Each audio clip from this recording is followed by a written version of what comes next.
I'd say on an average day there's about 120 trades here, all working. And one of the biggest things that's difficult is 120 people. Yes, it is a 70,000 square foot space, but a lot of people are running into each other. So managing the process so that you're giving or providing the opportunity for each trade to be successful every day and keep pushing the project forward is a pretty daunting task. My name is Sangiorgi. I'm one of the superintendents with StructureTone on the job site. According to basically what we do is we manage all the trades. There's something unique about every job you do with StructureTone. This being a theater and a cultural center now kind of brings a new dimension to it, and I wanted to take some time to think what it means to me. I wanted to go into Theater 1 because this is obviously, when you look behind us, the furthest we have so far out of all the theaters, and so much time went into this. When I met Jim the first time, he talked about this vision that he had as Signature Theater, and I thought about that, kind of the process of how that vision becomes a reality and how many hands, so to speak, get involved to make that even happen. And I'd imagine when he was describing it, and this was back probably in early October, a year ago, when we were just walking through the space, and the feeling he was trying to convey of what it would be like to be in Theater 1, and it's still this vision that's on paper, and you have your renderings, and you're starting to get a feel for what Theater 1's going to be like, but when you get there, it's still very hollow, and you don't have that feeling. What I think becomes a big challenge is how does that feeling kind of start developing and materialize into the built form.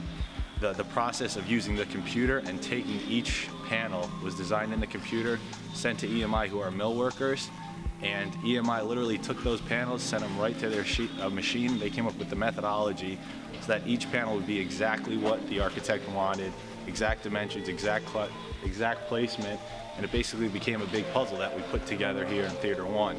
What it really came down to was figuring out not only how to make it beautiful like Jim wanted, but then the functionality behind it, and that's where you get the theater consultants involved, because it is a theater, you got to keep that in mind. And bringing all these trades together, which is something StructureTone does in the field, as I mentioned before, coordinating between all the trades.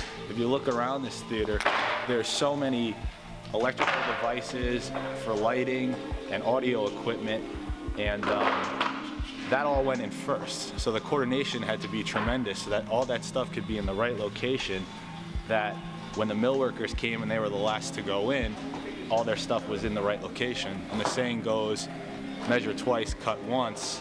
It was almost measure 18 times, cut once, because these panels are the end product, and they're kind of what forms the space and what really makes this space. And I remember the first day when the millwork started coming in, how exciting it was to see all these panels starting to be clipped. And I get back to Jim's vision, and now probably, I think 10 years he said that they had this idea to do these theaters. 10 years later, we had actually, the whole south wall was completed, and Jim walked through the door, and I saw his face kind of light up, and you could see how excited he was, and I saw that vision that he was talking to finally started becoming a reality. And he really got that feeling of Theater 1 as he stood in the cross aisle. For me, that was really rewarding and really exciting to see how happy he was, and I'm sure as the staff walks through, they get a similar feeling. And I think to me, that was the most unique part of this project, and that's what I get excited about as we keep completing the rest of the theaters.